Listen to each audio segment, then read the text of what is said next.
अपने गुरुजी माननीय के.एन. गोविंदाचार्य जी के श्री चरणों में दंडवत प्रणाम करते हुए मैं अपने आज के वक्तव्य को शुरू करती हूँ। जय हिंद, वंदे मातरम। बहुत बहुत धन्यवाद कि मुझे यहाँ पर आप सब लोगों के बीच में बोलने के लिए बुलाया गया। आपके मैनेजिंग डायरेक्टर को, आर्यकुल कॉलेज के पूरे स्टाफ को, सभी टीम को मैं बहुत बहुत आभार व्यक्त करती हूँ, क्योंकि स्वतंत्रता का जो 75वां अमृत महोत्सव हम लोग मना रहे हैं, इसमें जगह जगह कार्यक्रम हो रहे हैं, हर स्तर पे, छोटे स्तर पे, बड़े स्तर पे, बहुत बड़े स्तर पे। और ये बहुत बड़ी एक अपॉर्चुनिटी है हम लोगों के लिए कि हम एटलीस्ट अपनी डे टू डे लाइफ, एक भागदौड़ वाली जिंदगी को थोड़ा स्टॉप देकर एटलीस्ट एक जगह बैठकर थोड़ा पलट के देखें कि क्या हमने अचीव किया है, क्या हमने पाया है, किस चीज का महोत्सव हम मना रहे हैं। हमारे पूर्वजों ने, हमारे स्वतंत्रता सेनानियों ने, क्रांतिकारियों ने, अवतारों ने देश के लिए क्या क्या कर गए, जिस कारण हम स्वतंत्रता के साथ, स्वाभिमान के साथ आज बैठ भी पा रहे हैं। उस चीज के लिए बैठ के हम सोचें, पलट के देखें, इतिहास को समझें। लेकिन ये सिर्फ आधा सत्य है। अमृत महोत्सव के जितने भी कार्यक्रम हो रहे हैं, मैं उसमें जगह जगह ये अपील कर रही हूँ कि इतिहास को सिर्फ समझना नहीं है, सिर्फ महोत्सव की तरह मनाना नहीं है, बल्कि आगे इतिहास गढ़ना भी है। हमारे पूर्वज जो हमारे लिए कर गए, उसको हमें सेलिब्रेट डेफिनेटली करना है, क्योंकि हमारा अधिकार है। लेकिन क्या आज देश के तरफ चुनौतियां नहीं देख रही हैं, या आज हमारे देश की तरफ एंटी नेशनल फोर्सेस नहीं देख रही हैं, या हमारी मातृभूमि, जब हम कहते हैं भारत माता, तो क्या आज वो परेशानियों से नहीं जूझ रही है? तो देखिए, हमारे समय की चुनौतियां अलग हैं, पुराने समय की चुनौतियां अलग थीं। हमारे देश के बड़े बड़े लोग उन चुनौतियों से लड़कर, जीत कर, अपना सब कुछ सर्वस्व देश पर न्यौछावर कर कर चले गए। लेकिन आज हमारे समय की चुनौतियां क्या है, वो सारी चुनौतियां भी मैं आज आप सब लोगों को दिखाऊंगी। और मैं जिस अभियान पर निकली हूं अपनी टीम के साथ, अपने गुरुदेव के आशीर्वाद से, उसका नाम अभी आपकी मैम ने बताया, राष्ट्र जागरण अभियान, जिसमें हम लोग भारत प्रवास पर हैं और उत्तर प्रदेश उसमें केंद्र है। ये मैं आप लोगों को जरूर बताऊंगी कि यूपी केंद्र क्यों है, ताकि हम लोगों को ये समझ आए कि एक तो हम कितने लकी हैं कि हमने मनुष्य बन के जन्म लिया, दूसरा हम लकी हैं कि हमने भारत में जन्म लिया, तीसरा अगर हम उत्तर प्रदेश में जन्मे हैं, उत्तर प्रदेश में हैं, तो ऑल द मोर लकी हैं। किस सेंस में? ये नहीं कि उत्तर प्रदेश बाकी किसी क्षेत्र से बेहतर है, नहीं, भारत के हर क्षेत्र की अपनी एक अलग स्पेशलिटी होती है। आप जब भारत के मैप को बैठकर देखेंगे तो हर क्षेत्र की एक मॉडर्न वोकैबुलरी में बोलूं तो एक यूएसपी है। उत्तर प्रदेश में पूरे देश का आध्यात्मिक बल बसता है। पीछे तक आवाज आ रही है मेरी? उत्तर प्रदेश में पूरे देश का आध्यात्मिक बल बसता है। यही कारण है कि अयोध्या, मथुरा, काशी उत्तर प्रदेश में है। श्री राम, श्री कृष्ण उत्तर प्रदेश, भक्ति काल के सारे कवि उत्तर प्रदेश, 1857 की क्रांति उत्तर प्रदेश। कहते हैं जहां पर ब्रह्मा जी ने पहले मनुष्य को, पहले पुरुष और पहली महिला को, यानी कि भगवान मनु और मां शत्रुपा को जन्म दिया था, वो जगह कहलाती है बिठूर, वो भी उत्तर प्रदेश। पूरे भारत का केंद्र कहा जाता है सीतापुर, वो भी उत्तर प्रदेश। मैं उत्तर प्रदेश में जन्मी हूं, मेरठ, क्रांति धरा। तो देखिए, आप लोग कभी भी इतिहास उठाकर देखिएगा कि बड़े बड़े सामाजिक परिवर्तन, बड़े बड़े सांस्कृतिक परिवर्तन भारत में उत्तर प्रदेश से शुरू हुए। तो आज अगर हमारा देश चुनौतियों से जूझ रहा है, तो मुझे पूरा विश्वास है कि उत्तर प्रदेश से एक ऐसा नया बदलाव शुरू होगा जो ना ही सिर्फ भारत को बल्कि पूरे विश्व को मानवता से जूझ रही समस्याओं का समाधान दिखाएगा। वो समस्याएं क्या हैं और वो समाधान क्या है, आज मैं दोनों आपको दिखाना चाहती हूँ। मैं बहुत एक्साइटेड हूँ। कई बार लोग ये बोलते हैं कि जब मैं स्कूल्स एंड कॉलेजेस में जाती हूँ तो मैं बच्चों से भी ज्यादा एक्साइटेड होती हूँ। तो मुझसे जब पूछा जाता है कि आप इतना एक्साइटेड क्यों हैं, तो मैं ये बोलती हूँ कि जब हम युवाओं से डील कर रहे हैं, जब हम बच्चों से डील कर रहे हैं, तो हम भारत के भविष्य से बात कर रहे हैं। आप लोगों में से पता नहीं कितने लोगों के मन में क्या बीज पड़ जाए, वो कितना गहरा पेड़ बने और वो देश के लिए क्या कर जाए, ये तो समय ही बताएगा। तो वो बहुत अलग लेवल का एक्साइटमेंट होता है।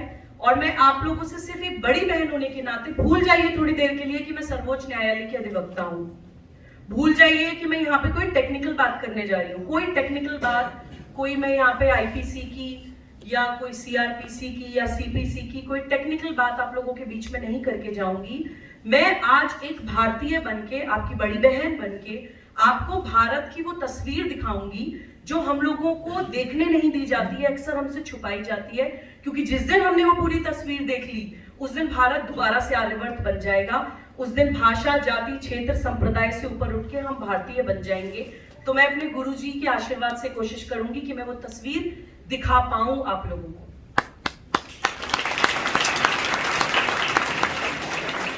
देखिए, जब हम विश्व गुरु थे या आर्यवर्त थे या पूरे विश्व के सिरमौर थे तो किस कारण से थे? कई बार हमें ये पढ़ाया जाता है, हम खुद भी ये समझते हैं कि शायद हमारे पास सोना, चांदी, हीरे जवाहरात ज्यादा थे इसलिए हम विश्व गुरु थे। ज्यादातर लोगों को यही लगता है सोने की चिड़िया थे, सोना था हमारे पास इसलिए हम सोने की चिड़िया थे, यही लगता है। हालांकि था, इसमें कोई दो राय नहीं है। रांची में एक नदी थी स्वर्ण रेखा, उसमें हाथ डालो तो सोना निकल जाता था। ऐसे अनेक उदाहरण भरे पड़े भारत के इतिहास में, लेकिन हमारे विश्वगुरु होने का कारण वो नहीं था।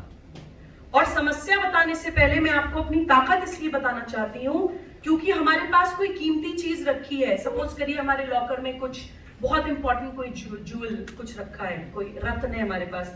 जब तक हमें उसकी वैल्यू नहीं पता चलेगी हम उसको प्रोटेक्ट क्यों करेंगे?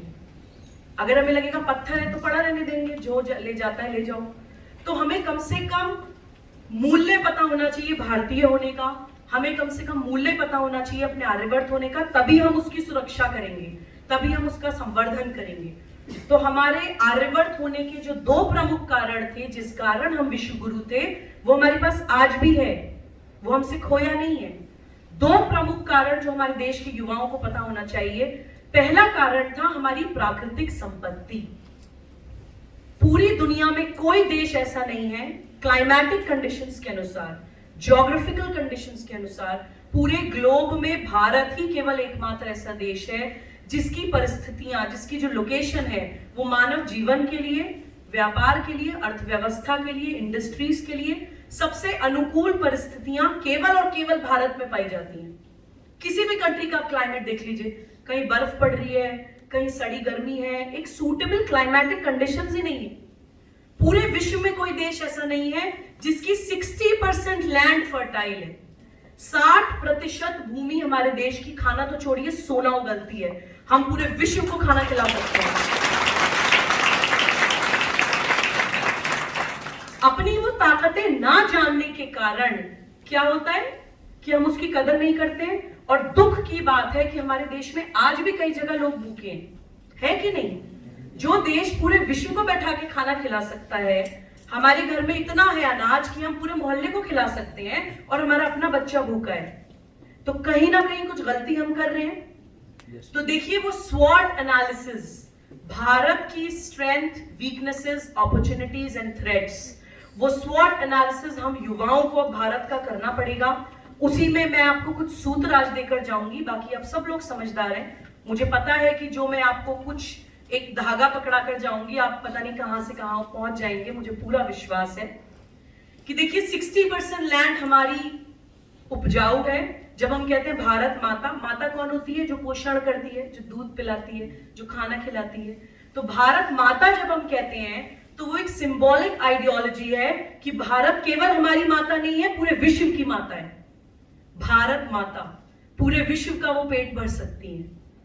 विश्व की 16% जैव विविधताएं, पूरे दुनिया की 16% ऑफ बायोडाइवर्सिटी केवल और केवल भारत में पाई जाती है।